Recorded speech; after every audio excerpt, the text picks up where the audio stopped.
নমস্কাৰ হয় নমস্কাৰ দিয়ক আকৌ নমস্কাৰ আজি আমাৰ গাঁৱত মানে ঢকুৱাখানা কচু গাঁৱত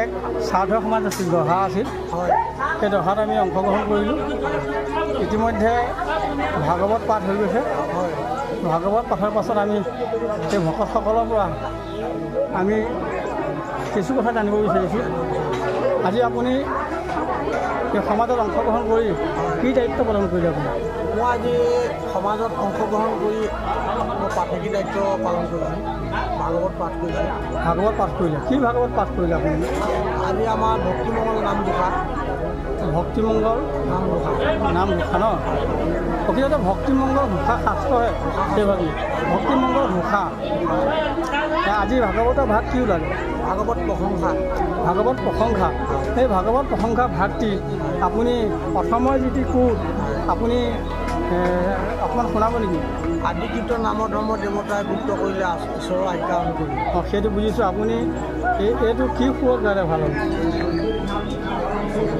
কোনটো সুৰত গায় ছবি সুৰত গায় আপুনি কোনটো দিয়কচোন আমাৰ উঠি অহা নৱপ্ৰজন্মৰ দুই এজন ভক্তই হয়তো আপোনাৰ এই সুৰটো আয়ত্ব কৰিবও পাৰে কাৰণ তেওঁ এই সুৰটো শুনিব অকণমান গাঁৱতচোন অকণমান আদি কীৰ্তন নাম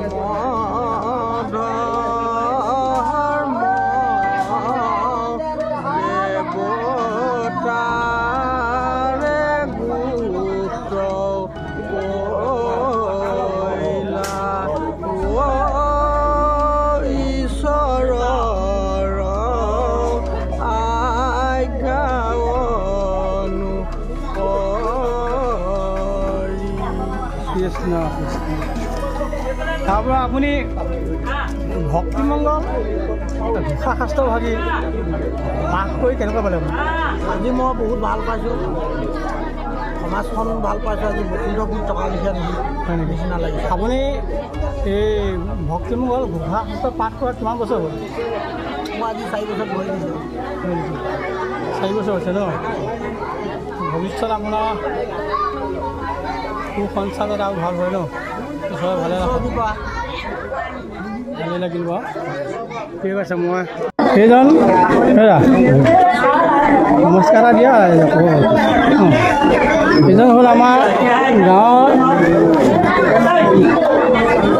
গায়ন আৰু পাঠক জ্যেষ্ঠ পাঠকে তেখেতে বছৰ ধৰি মায়া সমাজখনত গায়ন বায়ন ভাগৱত পাঠ আদি কৰি বিভিন্ন সময়ত সমাজখনৰ হৈ কাম কৰি আছে আজি তেখেতক অকণমান আমি চিনাকি কৰি দিব বিচাৰিছোঁ এইজন হ'ল শ্ৰদ্ধা তেখেতৰ আচল নাম দিলেন দাস কিন্তু প্ৰত্যেক মানুহে তেখেতক অতুল বুলি মাতে বা আমাৰ গাঁৱত তেখেতৰ আৰু এটা নাম আছে শুদ্ধ বুলি কয় দীৰ্ঘদিনৰ পৰা আমি দেখাত সৰুকালৰ পৰা মায়া সমাজখনৰ লগত জড়িত এই সমাজখনৰ লগত জড়িত হৈ তোমাৰ কেনেকুৱা লাগিছে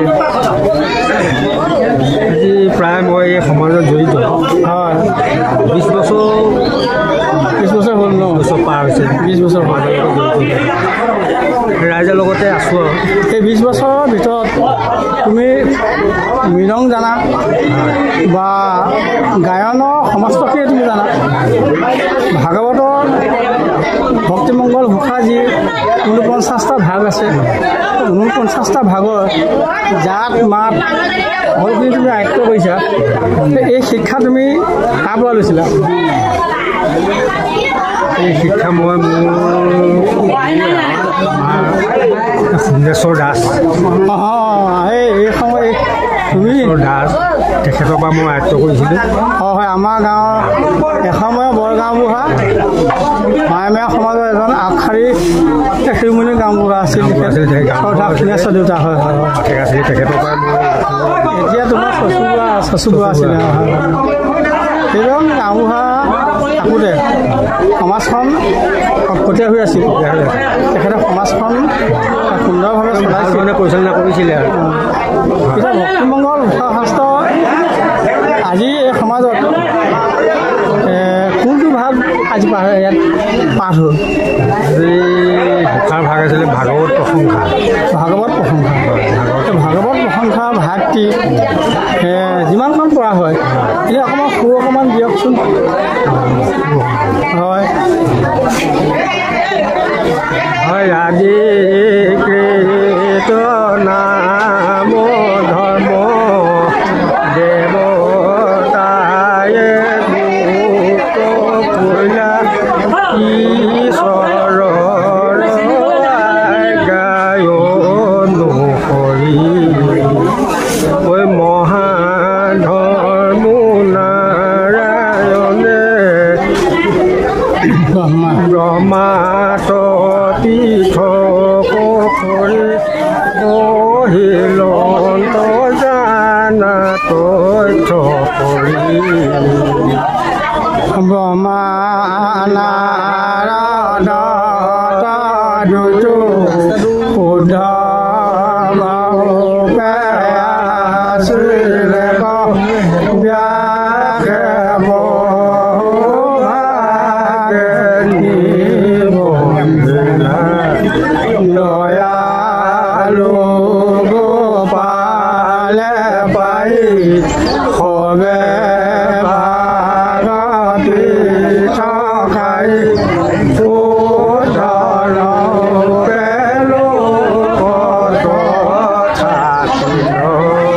ধন্যবাদ। যিজনৰ পৰা আমি গায়ন ভাগৱত আদি বৰ্তমানো শিকি আছোঁ, তেখেত আমাৰ আচাৰ্য। তেখেত আমাৰ বিভিন্ন ক্ষেত্ৰত ধৰ্মীয় ক্ষেত্ৰত আমাক শিক্ষা প্ৰদান কৰি আহিছে। সেইজন মহান ব্যক্তিক আজি আপোনালোকক এই সুযোগতে চিনাকি কৰি দিলোঁ আৰু তেখেতৰ ভৱিষ্যত আমি উত্তল কামনা কৰিলোঁ। ভগৱন্তে সৰ্বক্ষণে তেখেতক কৃপা কৰক। ধন্যবাদ। বাইদেউ নমস্কাৰ। সমাজখনৰ লগত দীৰ্ঘদিনৰ পৰা জড়িত, এই সমাজখনৰ লগত জড়িত হৈ কেনে পাইছা? অকণমান অনুবাদ ব্যক্ত কৰাচোন। আমাৰ মায়ামীয়া সমাজখনৰ লগত জড়িত, সামাজিক মানে আধ্যাত্মিক দিশৰ লগত জড়িত। আমি সমাজত থাকি অকণমান মনটো ভাল পাওঁ, ভাল লাগে, শান্তি লাগে ন? শান্তি লাগে। আৰু সমাজখনৰ যিবিলাক মানে ভুল কাম মানে যিবিলাক কৰিব নলগীয়া কাম সেইখিনি আঁতৰ কৰোৱা আমি সকলোৱে অকণমান প্ৰচেষ্টা কৰোঁ। সমাজখন শান্তি হওক, আমাৰ সকলোৱে দীঘায়ো সমাজ হওক।